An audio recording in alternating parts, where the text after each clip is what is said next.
Bueno, damos gracias a Dios como cada jueves por la oportunidad de podernos reunir y llevar a cabo nuestro estudio bíblico. Vamos a estar esta vez en el libro del profeta Isaías en el capítulo 54. Capítulo 54 de Isaías. Le invitamos a que busque una Biblia, a que busque algo en una libreta o algo donde usted pueda tomar notas para que posteriormente, como siempre les recomendamos, pueda ir sobre las referencias, los pasajes que se mencionan y confirmar la forma y manera en que los estamos usando. Vamos a orar y luego entonces pasamos a leer el capítulo 54 y empezamos con la exposición del mismo. Oramos. Padre, te damos gracias en esta hora por cada oportunidad que tú nos brindas de podernos reunir en tu nombre.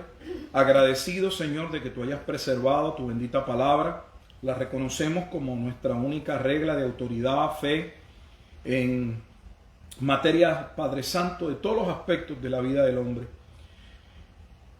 Te pedimos una vez más que tu Espíritu Santo nos auxilie, que nos ilumine, de manera tal que lo que tú revelaste a través de santos hombres, podamos nosotros, oh Dios, discernirlo, entenderlo. Y te pedimos, Dios, que no se quede solo en algo del intelecto, algo que llevemos a la mente para razonar, para pensar, sino que entendamos, Dios, que tu palabra es el modelo por el cual nosotros somos llamados a vivir. Así que con ello, Dios, danos la disposición, danos la fuerza para ejecutar lo que tú mismo demandas de nosotros, para poder vivir a la altura, Señor, de tus hijos, Señor. Gracias por el privilegio de podernos acercar a la misma. Sabemos que ella nos habrá de edificar y continuar trabajando en nuestros corazones. También oramos, Señor, pidiéndote, Padre Santo, que mientras la misma es enseñada, es anunciada, pueda realizar aquella obra por la cual tú le encomendaste. Continuar llamando a hombres y mujeres, Padre, al arrepentimiento de sus pecados y a la fe en el único mediador entre Dios y los hombres, Jesucristo hombre. Que a Él sea la gloria y la honra. Oramos en Cristo Jesús. Amén. y amén.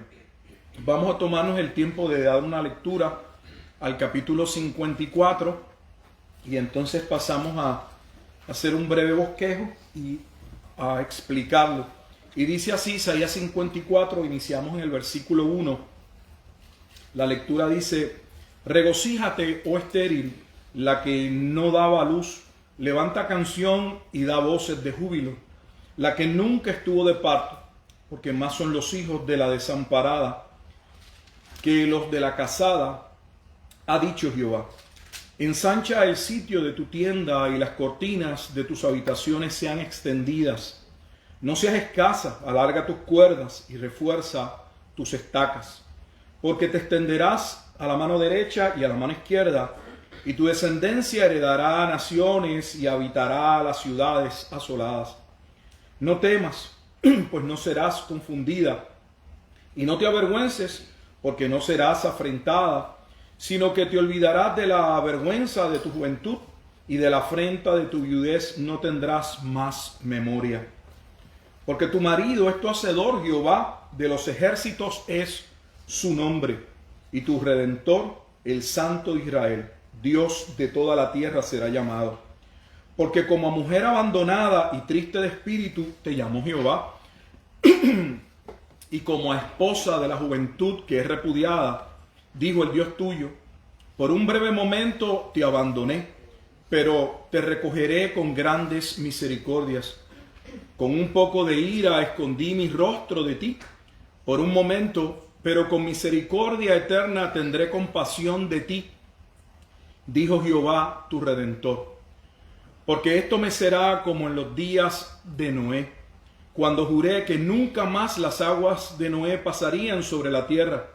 Así he jurado que no me enojaré contra ti, ni te reñiré. Porque los montes se moverán y los collados temblarán, pero no se apartará de ti mi misericordia, ni el pacto de mi paz se quebrantará, dijo Jehová, el que tiene misericordia de ti. pobrecita, fatigada con tempestad, sin consuelo. He aquí que yo cimentaré tus piedras, sobre carbunclo y sobre zafiros te fundaré. Tus ventanas pondré de piedras preciosas, tus puertas de piedra de carbunclo y toda la muralla de piedras preciosas. Y todos tus hijos serán enseñados por Jehová, y se multiplicará la paz de tus hijos. Con justicia será adornada. Estarás lejos de opresión, porque no temerás, y de temor, porque no se acercará a ti. Si alguno conspirare contra ti, lo hará sin mí. El que contra ti conspirare, delante de ti caerá. He aquí que yo hice el herrero que sopla las ascuas en el fuego, y que saca la herramienta para su obra. Y yo he creado al destruidor para destruir. Ninguna arma forjada contra ti prosperará, y condenarás toda lengua que se levante contra ti en juicio. Esta es la herencia de los siervos de Jehová, y su salvación de mí vendrá, dijo Jehová. Este capítulo 54 es otro de esos capítulos maravillosos que, una vez más, yo no recuerdo que un capítulo como este se trajera en una exposición de la Escritura, sea en una predicación o en un estudio, al menos que yo, ¿verdad?, recuerde.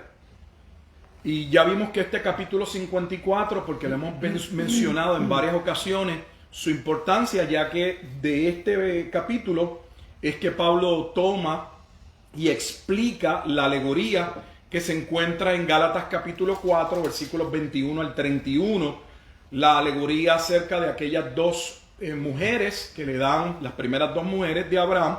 Una era su esposa, que era Sara, y la esclava, Agar, y cómo cada una de esas mujeres representan dos pactos, a la vez representan dos ciudades, y con cada ciudad representan hijos, unos de salvación y unos de esclavitud.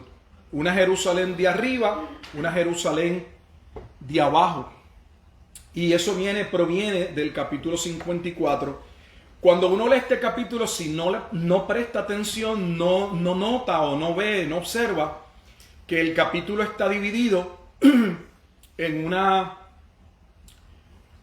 Se coloca a Israel como una mujer y como una ciudad. Y eso es importante para el Nuevo Testamento, especialmente cuando uno está en el libro de Apocalipsis.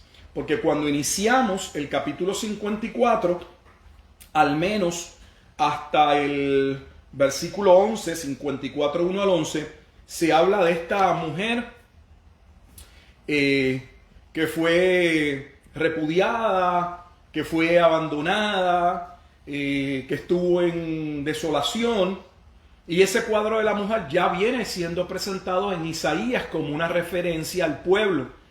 Y la razón, solo a modo de recuerdo, es que Dios entra en una relación de pacto con Israel, y en esa relación de pacto, la forma, la manera en que Dios describe para que el pueblo pudiese entender lo que implicaba esa relación de pacto era llevándolo a la metáfora del matrimonio, o sea, llevándolo y diciéndole esto es como un pacto marital. Israel representa entonces la mujer con la que Dios entra en casamiento,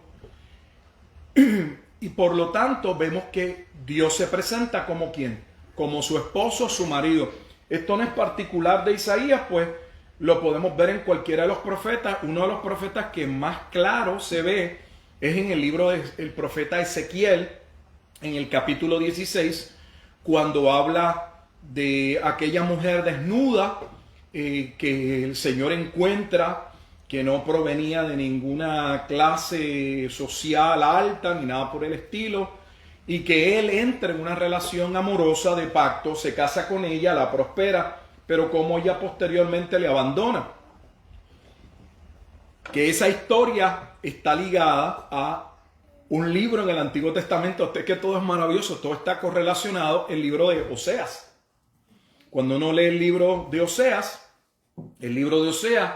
va a tratar precisamente de esa relación de pacto, la razón por la que viene juicio sobre Israel, porque han violado, adulterado el pueblo y por esa razón Dios tiene que castigarlos, la va a abandonar, pero como posteriormente Dios va a entrar en recasamiento. Ese recasamiento entonces está ligado al nuevo pacto. Ese nuevo pacto aquí está concertado en el capítulo 54, en el versículo 10, cuando dice el pacto de mi paz. Esa mujer volvería a tener una relación y esa mujer representa el remanente que Dios vendría a salvar en el día del Mesías, porque quien viene a establecer ese pacto de paz es el heredero de la casa de David, es la raíz de Isaí.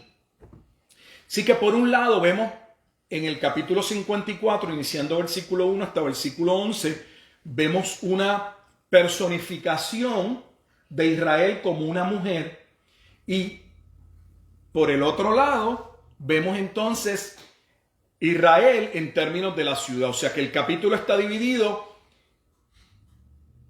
en la imagen de una mujer y de una ciudad. Cuando uno inicia el versículo 12, observe que cambia y ya no es una mujer, habla de una nueva ciudad. Dice, tus ventanas pondré de piedras preciosas. Ahora está hablando de una Jerusalén. Habla de la muralla en el versículo 12.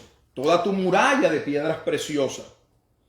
Así que, una vez más, esta imagen es en extremo importante, la del capítulo 54, porque es la imagen que luego específicamente en Apocalipsis muchos pierden a la hora de interpretar el libro, y esa imagen viene del Antiguo Testamento. La imagen que guarda relación con el pacto, donde Dios es el marido, Israel es la esposa, y la violación del pacto implica juicio, pero el momento en que Dios viene a salvar una parte del pueblo por medio de el siervo sufriente, Isaías 53, a través de la obra de la expiación, él entraría en un pacto de paz, en un recasamiento, que es lo que estamos viendo. Así que esa imagen tenemos que tenerla. Vamos entonces con calma a ver los detalles. Ya hemos dividido el capítulo 54 en dos partes. Israel como esa mujer repudiada, asolada, y esa nueva ciudad. Hay una mujer que estuvo en una condición que ya no va a estar, que de hecho el capítulo 54 inicia llamando a esa mujer a regocijarse, a cantar, a estar alegre. Cuando estaba estudiando el capítulo 54, y no debería sorprenderme, pero si ustedes vieran la cantidad de eruditos, y yo sé que algunos me van a criticar por hacerlo, y de hecho pensé traerlos y citarlos, y dije no quiero que nadie piense que uno está todo el tiempo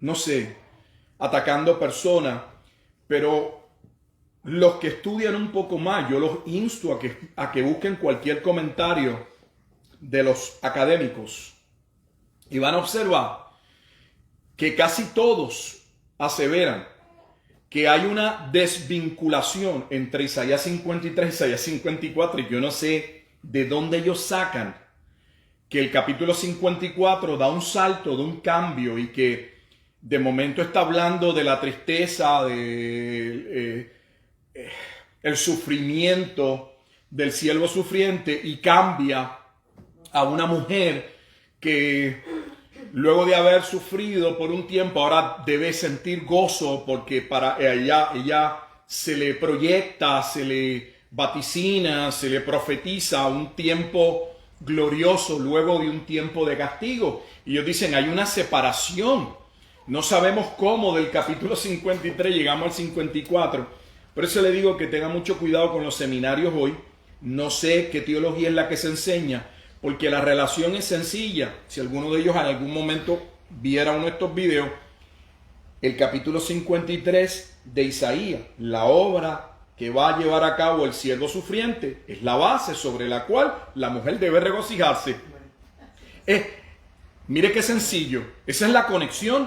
O sea, el siervo sufriente quien es la piedra que los edificadores desecharon, pero que es la piedra del ángulo o la piedra preciosa sobre la cual se levantaría una nueva Jerusalén, la Jerusalén que estamos viendo en el capítulo 54, que no es una Jerusalén física, porque ya no se trata de un templo, porque luego de la obra del Mesías ya no hace falta templo, porque el templo, según Hebreos, cumplía un rol, tipificar, mostrar la obra que haría Cristo, pero una vez Él entra al verdadero templo, que el autor de Hebreos dice que no era de abajo, era el templo de arriba, y se presenta como el sumo sacerdote y a la vez la ofrenda perfecta, y traspasa el lugar santísimo o el velo, por eso se rasga abajo, porque sucede arriba, abre el camino hacia el lugar santísimo, y por esa razón el autor de Hebreos en el capítulo 4 dice que tenemos entrada con confianza al trono de la gracia.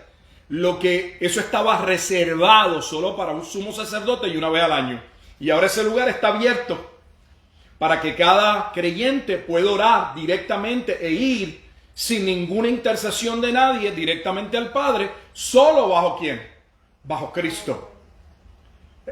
¿Qué es lo que no se entiende? O sea, a veces uno tiene que tener cuidado de lo que uno lee y mira comentario tras comentario y se repite la misma idea y tú dices, llegaron a la misma conclusión. ¿O es que hay un copy-paste? Copian de alguien, no citan la fuente y entonces lo colocan como si ese fuera su conclusión, su interpretación, el resultado de su estudio. Mucho cuidado. Mucho cuidado. Así que ya sabemos cuál es la relación. ¿Por qué esa mujer estéril debe tener gozo? Porque representa ese estado que debía suceder y que fue planificado antes de la fundación del mundo. Porque el capítulo 54 es explicado por Pablo como dos pactos. Aunque la Biblia habla de dos pactos, la realidad es que Dios no cambió de un pacto al otro. Yo sé que va a sonar un poco difícil para aquellos que no conocen lo que hemos venido enseñando, porque Dios decretó un pacto de gracia en la eternidad y Dios siempre ha corrido y se ha movido en un solo plan. Pero para efectos de entender nosotros el desarrollo de ese panorama soteriológico, escatológico o salvífico, Dios comunica ese pacto de redención desde la caída en Génesis capítulo 3, desde el versículo 15, posteriormente separa un hombre que él mismo escoge y se lo comunica a Abraham, el padre de la fe.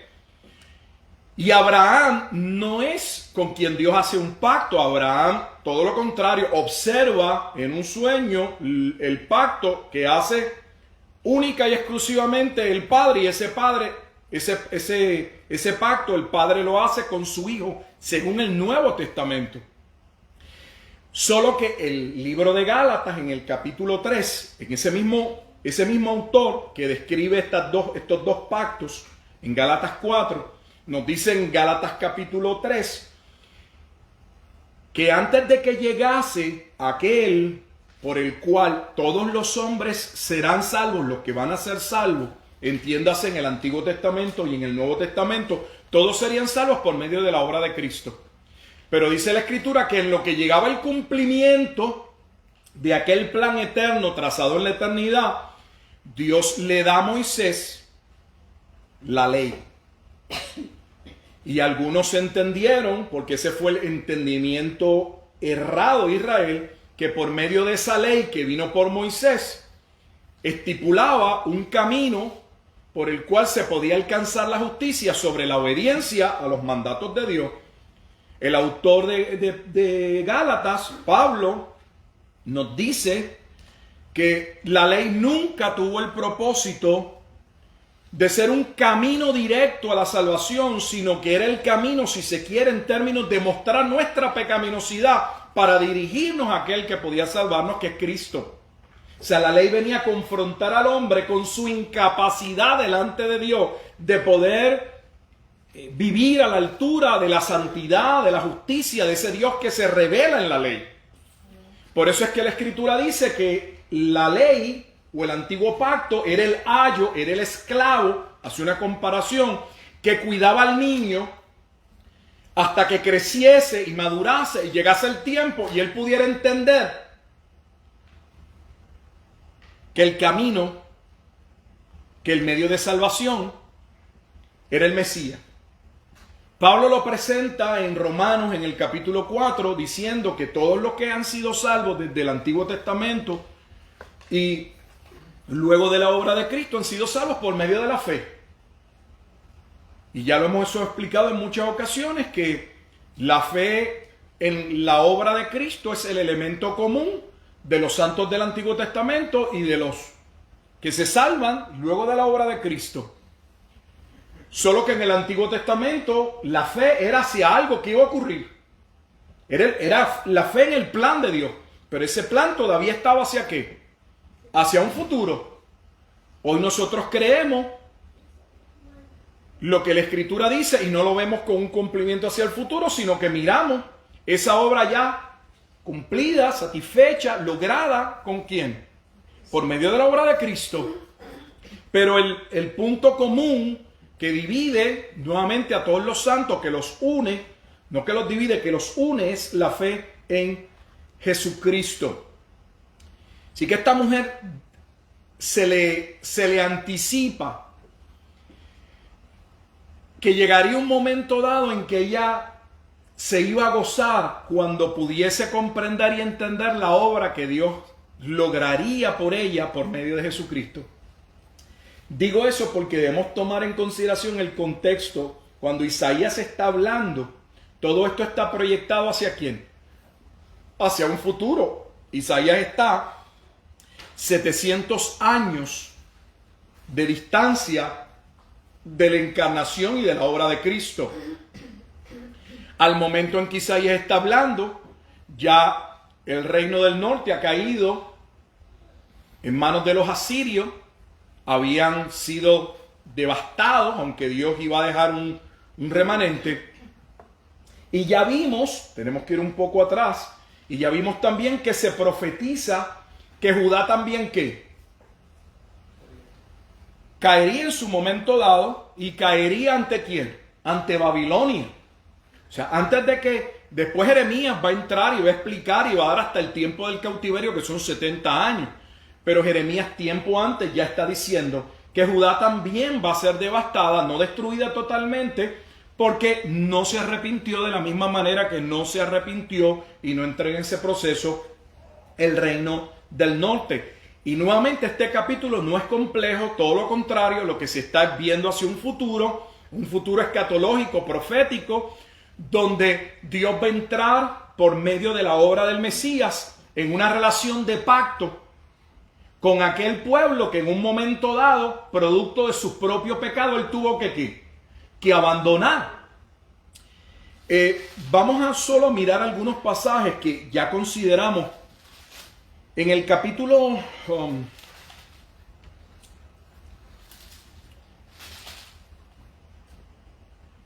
50,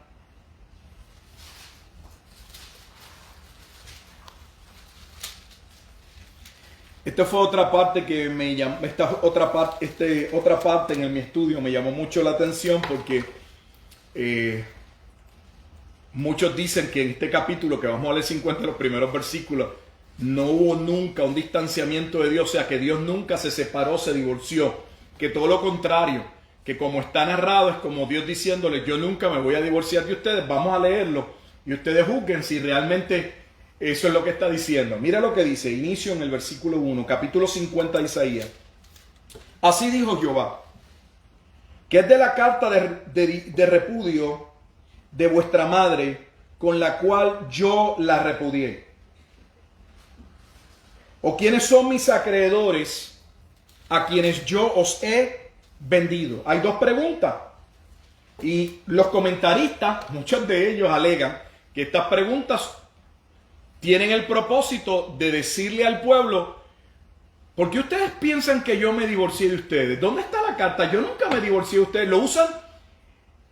O sea, es una interpretación diametralmente opuesta y la razón es que ellos quieren entender que las preguntas no van dirigidas a demostrar que Dios sí realmente repudia a su pueblo en un momento dado, porque eso podría significar que Dios entonces que se apartó de Israel y que Israel no juega un papel dentro de ese plan de salvación.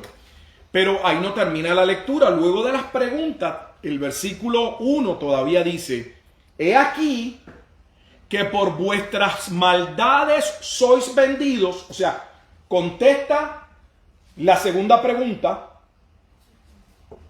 y ahora contesta la primera. Y por vuestras rebeliones fue repudiada vuestra madre. Entonces el pasaje dice lo que dice o no lo dice. Es una cosa que uno se queda anonadado. Uno dice, ok, ¿cómo es que alguien llega? El pasaje claramente está hablando de ese juicio y las razones por las que el pueblo va a ser juzgado, y tenemos teólogos que dicen que eso no es lo que dice el pasaje.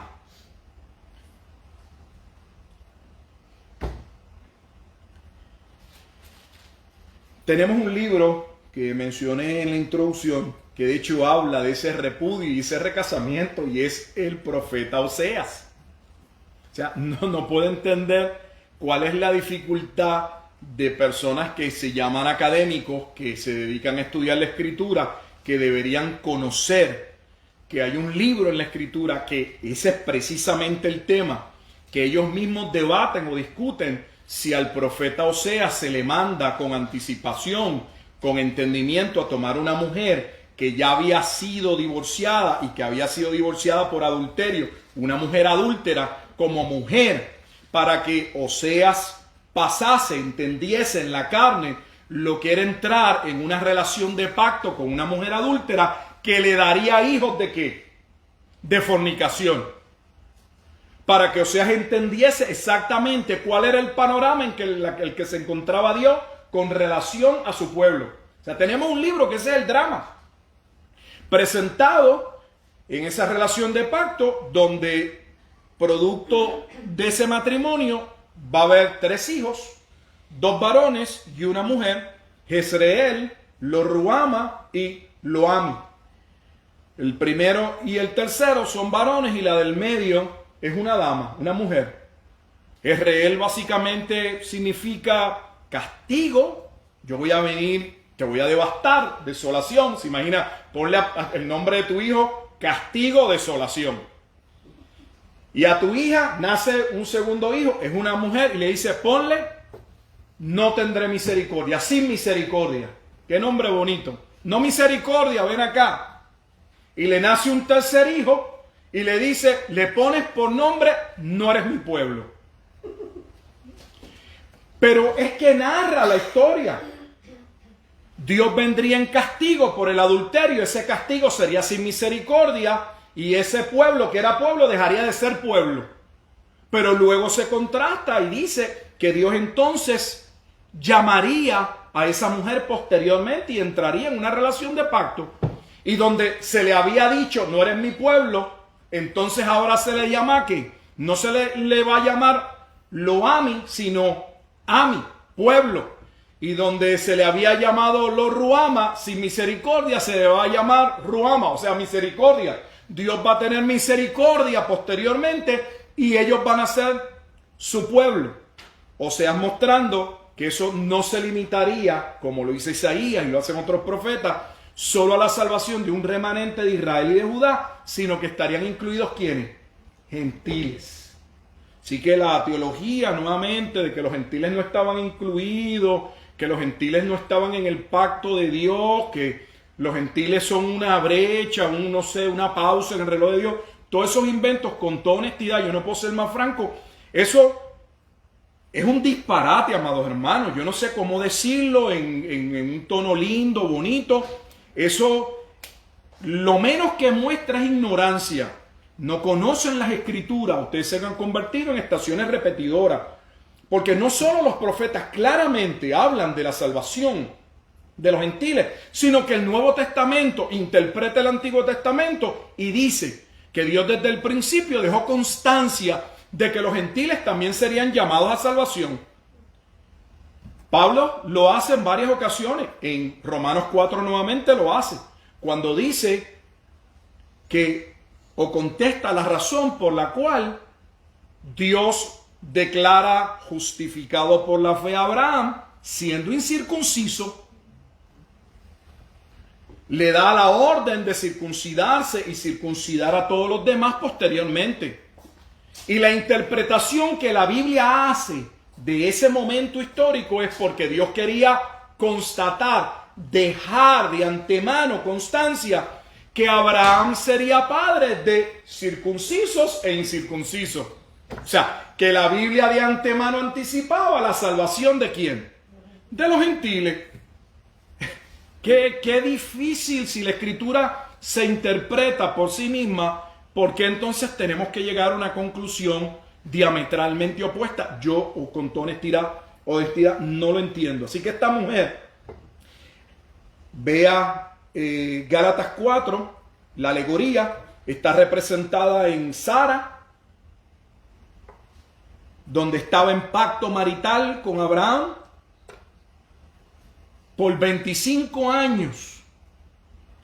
Abraham se le da el pacto cuando tiene aproximadamente 75 años. Se le dice que va a tener un hijo. Y tardan aproximadamente 25 años. Abraham tiene 100 años cuando van a nacer Isaac.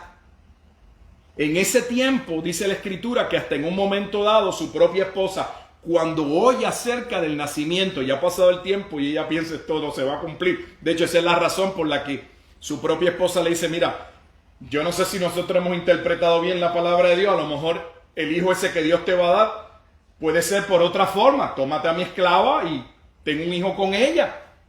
Esa es la razón por la que Abraham termina con esa esclava, con Agar, porque Sara entiende, esto no se va a cumplir, es imposible. Yo soy una mujer estéril, tú eres un hombre viejo.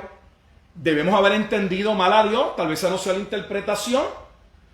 Acuéstate vete con esta esclava, ten un hijo de ella y entonces que Dios lo bendiga. Pero no, Dios tendría un hijo. Y dice que Sara, ¿qué hizo? En un momento dado se echa a reír. ¿Y qué significa Isaac? Risa. ¿Y qué es lo que debe tener esta mujer? Que no había tenido hijos. Risa. Todo está representando la historia de una mujer que se sentía menospreciada porque no podía dar hijos y que posteriormente Dios le va a dar hijos y que el primer hijo que va a tener le va a llamar ¿qué? Risa, gozo, Isaac, que en la alegoría en Gálatas capítulo 4 versículos 21 al 31 representa ese nacimiento, esos hijos que Dios salva de manera que soberana, espiritual. Porque Sara y Abraham no podían, en términos de la carne, poder tener un hijo. Ese hijo vino de manera sobrenatural, o sea, por intervención divina. De la misma manera, Pablo señala que así serían quienes, los hijos del nuevo pacto. Por eso se le llama ahora a la mujer que no ha tenido hijos a que ensanche el sitio de la tienda, versículo 2. Le dice, tú hasta ahora estás en esa condición, pero yo voy a hacer una obra gloriosa y de antemano te digo, empieza a hacer cuartos, ve a comprar camas, porque tú no tienes idea de los hijos que yo voy a salvar. Esos hijos que Dios va a salvar están ligados a la obra del nuevo pacto en Cristo, al pacto de paz. No temas. Versículo 4. No serás confundida ni te avergüences, porque no serás afrenta. Era una afrenta en aquel tiempo para una mujer no poderle dar hijos a su esposo. Imagina una sociedad agrícola donde se dependía, la familia dependía de tener hijos. Esa era la fuerza laboral de la familia. Y la razón es que él le dice, versículo 5, que tu redentor es tu marido, porque tu marido es tu hacedor. Jehová de los ejércitos es su nombre y tu redentor. El Santo de Israel, Dios de toda la tierra, será llamado. O sea, será llamado no solo Dios por ese remanente de Israel con el que yo vuelvo a establecer una relación de pacto cuando llegue el Mesías, cuando el siervo sufriente, recuerdan, decía Isaías 53, cuando él haya satisfecho, cuando él haya dado su vida, verá linaje. Ese linaje es el mismo linaje. No sé cómo es que no hay una asociación entre el capítulo 53 y 54. Ese linaje que se le ve, que se evidencia, que corresponde a la hora del Mesías, es el mismo linaje que se le está anticipando a Israel que tendría. Dios sería no solo el Dios de Israel, sino sería un Dios ahora conocido ¿por qué? En todas las naciones. Porque esos hijos no se iban a limitar a la nación en términos de la sangre de Israel, sino que Dios habría de llamar hijos ¿qué? Entre todos los hombres del mundo. Iba a salvar de toda lengua, de todo linaje. Porque como mujer abandonada, versículos 6, y triste de espíritu te llamó Jehová, y como la esposa de la juventud que es repudiada, dijo el Dios tuyo. Y ya sabemos que Dios no lo está diciendo porque le tenga pena, porque estaba en esa condición producto de ¿qué? De su propio pecado, pero está hablando del cambio. Como en un momento dado Israel estuvo por siglos en una condición X, y cómo todo cambiaría cuando ¿qué? Cuando el siervo sufriente completase su obra. Así que la salvación es en Cristo. Israel como mujer nunca pudo hacer nada para satisfacer los requisitos del carácter, de la justicia. Ella no era competente para ello. Pero Dios haría una obra gloriosa en el Mesías y retomaría ese pueblo. Lo dice el versículo 8, el 7 y 8. Por un breve momento te abandoné. Dios no la abandona, pero el versículo 8 dice que Él la abandona. Pero te recogeré con grandes misericordias. Lo ruama. Es sin misericordia. Y Oseas luego termina diciendo que sería llamada ruama. O sea, misericordia. De hecho, vamos a verlo rapidito en Oseas. En el capítulo 2. Los primeros dos capítulos son súper importantes. Pero ya que lo he mencionado varias veces, me gustaría poder ver cómo finaliza el capítulo 2.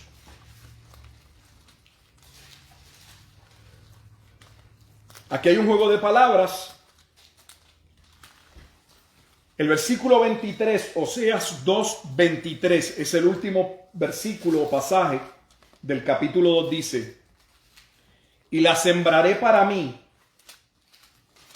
en la tierra. Está hablando del pueblo cuando entre de nuevo en un recasamiento, cuando entre en el pacto. El versículo 18 dice: en aquel tiempo haré para ti pacto y la sembraré para mí en la tierra y tendré misericordia. O sea, tendré misericordia es ruama. ¿Tendré misericordia de quién? De los ruama. O sea, de la que no tenía misericordia. Dios tendría misericordia de la que en un momento dado no tuvo misericordia. Y diré a Lo-Ami, diré al que no es mi pueblo, tú eres mi pueblo. Hay un juego de palabras. No se ve en la traducción en español. No sé si lo puedan ver. Voy de nuevo. Dios está hablando de la obra que va a hacer y la resume en el versículo 23.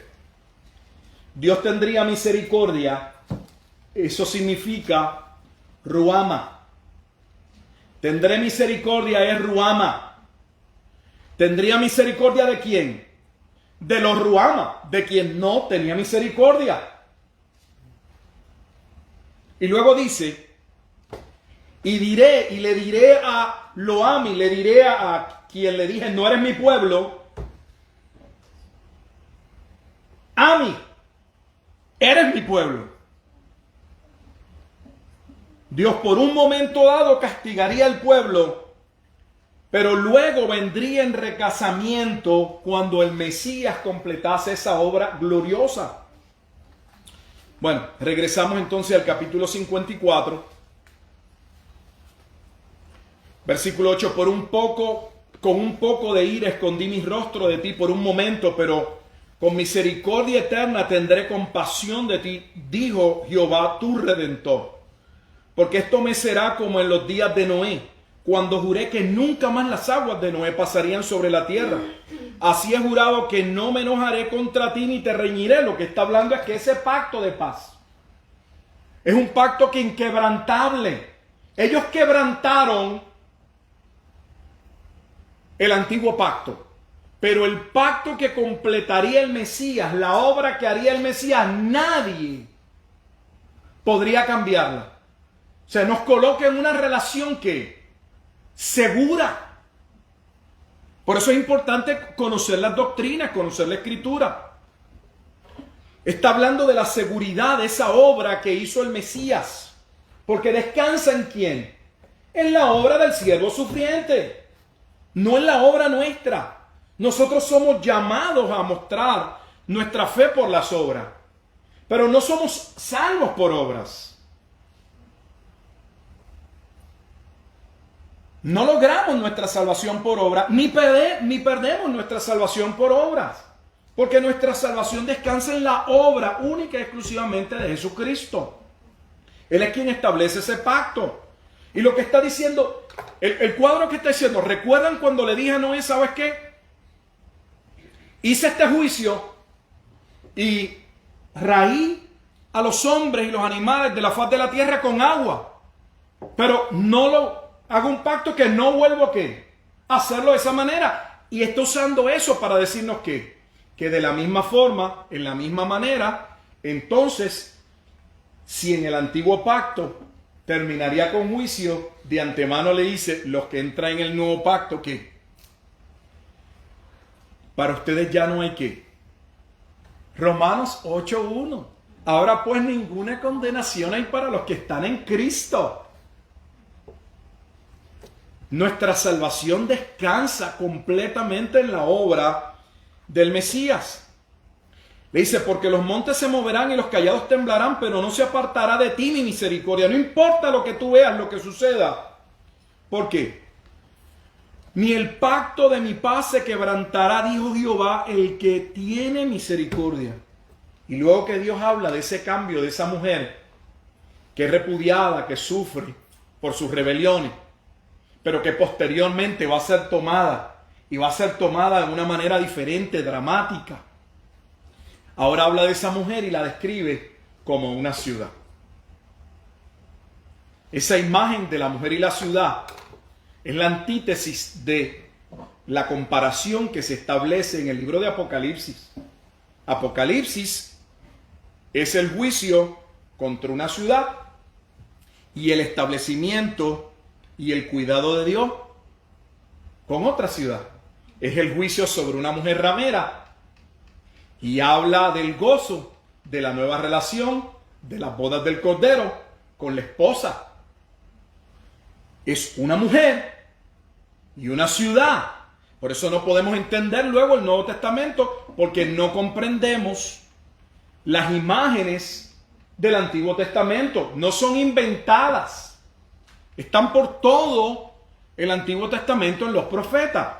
Ahora, antes de terminar, observe la descripción que se da de esta mujer. Ahora en una ciudad.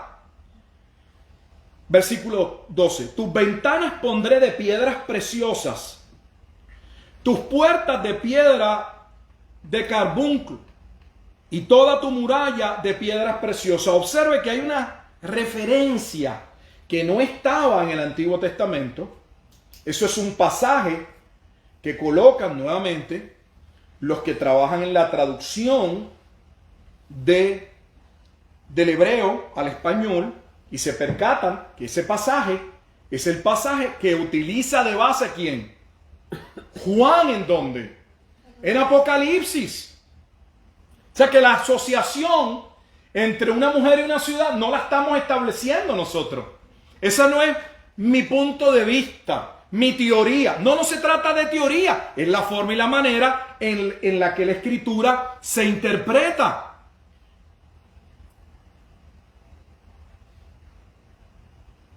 Tus ventanas pondré de piedras preciosas, tus puertas de piedras de carbunclo, y toda tu muralla de piedras preciosas.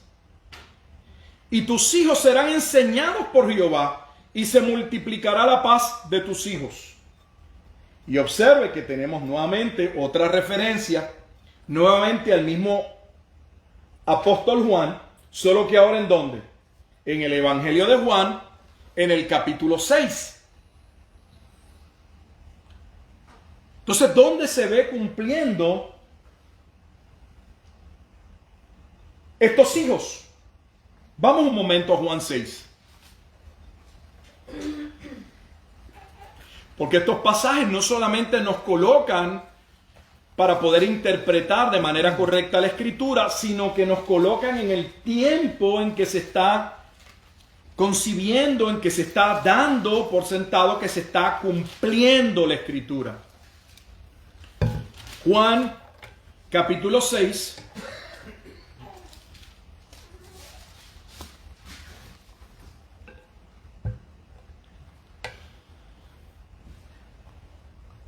Esta es la porción, no voy a entrar en los detalles, pero si usted se ubica en Juan 6, conoce Juan, este es el capítulo donde se habla de la alimentación de los 5,000 y lo que sucede al otro día de la alimentación de los 5,000, cuando regresan nuevamente parte de aquellos que habían estado, y Jesús los va a confrontar con la verdadera razón por la que ellos se han acercado a Él.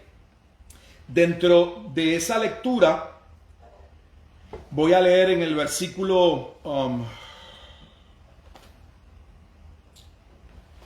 voy a leer desde el versículo 44.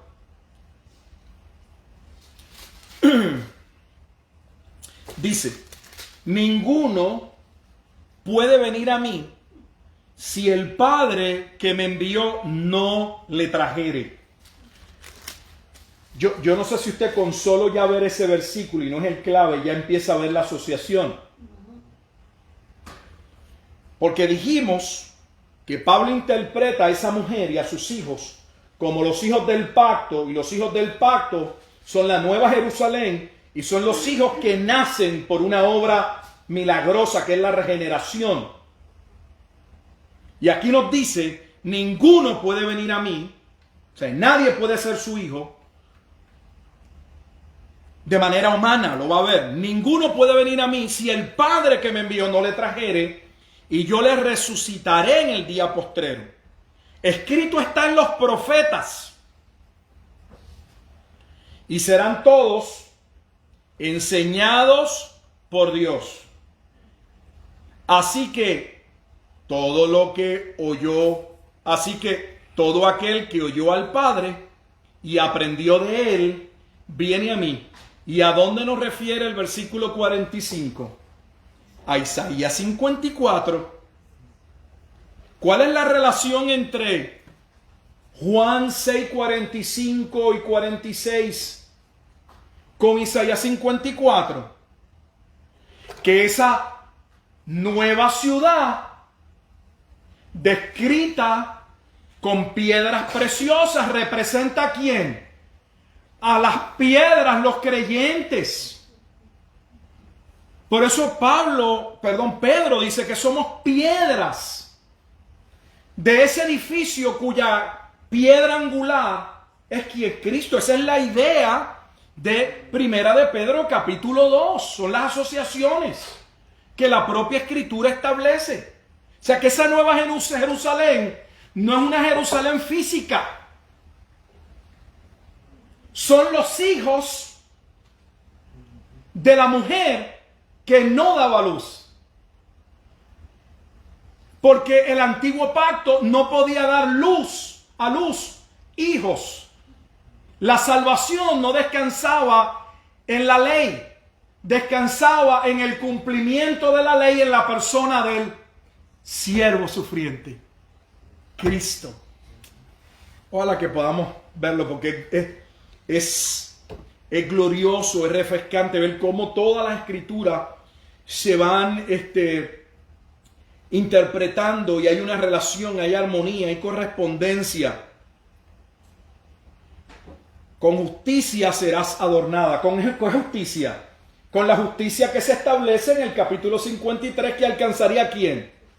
el siervo sufriente. Ella sería justificada por medio de la obra del Mesías. Porque no temerás y de temor, porque no se acercará a ti. Y esa mujer no tendrá ¿qué? Más miedo. Porque está en una relación ahora perfecta con Dios por medio de Cristo. Hay algo que también vi que se ausentaba en la mayoría de los comentaristas que tuve la oportunidad de ver. Que no se han dado cuenta de que no hay templo. En la ciudad no hay templo. ¿Por qué en la ciudad no hay templo? Porque el templo son los creyentes. Voy a terminar con esto.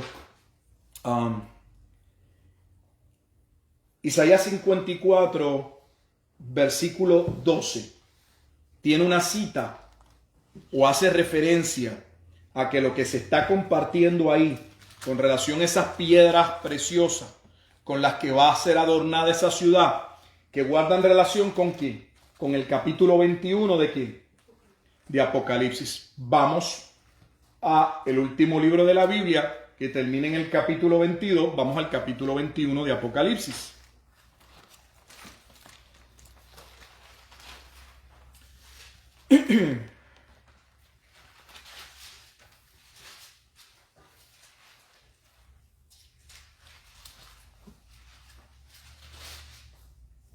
Voy a leer desde el versículo 16, Apocalipsis 21, 16. La ciudad se halla establecida en cuadro y su longitud es igual a su anchura. Y él midió la ciudad con la caña, 12,000 estadios, la longitud, la altura y la anchura de ella son iguales. Y midió su muro, 144 codos de medida de hombre, la cual es de ángel.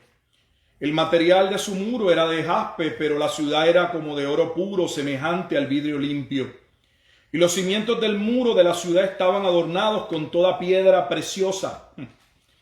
El primer cimiento era de jaspe, el segundo de zafiro, el tercero de ágata, el cuarto esmeralda, el quinto ónice, el sexto cornalina, el séptimo crisólito, el octavo berilo, el noveno topacio, el décimo crisopraso y el 11º jacinto, el 12º amatista.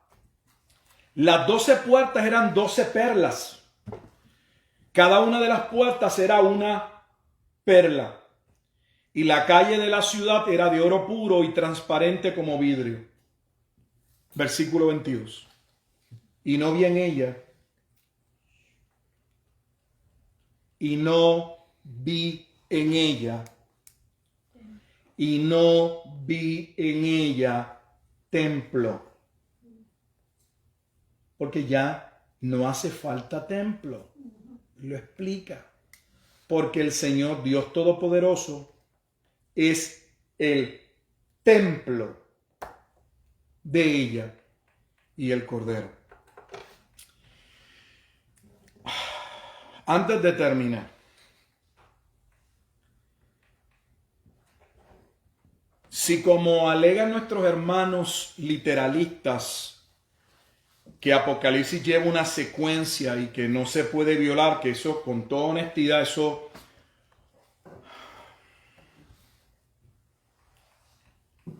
muestra ignorancia, porque el libro de Apocalipsis no lleva una secuencia lógica de eventos. A veces va hacia adelante, luego regresa atrás. O sea, no hay tal cosa como que cada evento conduce al otro evento.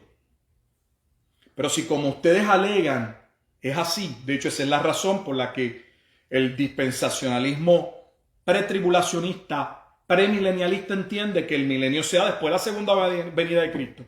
¿Por qué? Porque ellos ven, según ellos, que el capítulo 19 de Apocalipsis, ese juicio es el juicio que se lleva a cabo en la segunda venida de Jesucristo y que allí se establece posteriormente, según su interpretación, el milenio. Por lo tanto, ellos ven el milenio que luego de la segunda venida de Jesucristo. Y en ese milenio, que es luego de la segunda venida de Jesucristo, ellos enseñan que va a haber un templo y que en ese templo se van a llevar a cabo sacrificios. ¿No han leído que el templo que ustedes alegan en su literalismo interpretativo no existe? En la ciudad no hay templo.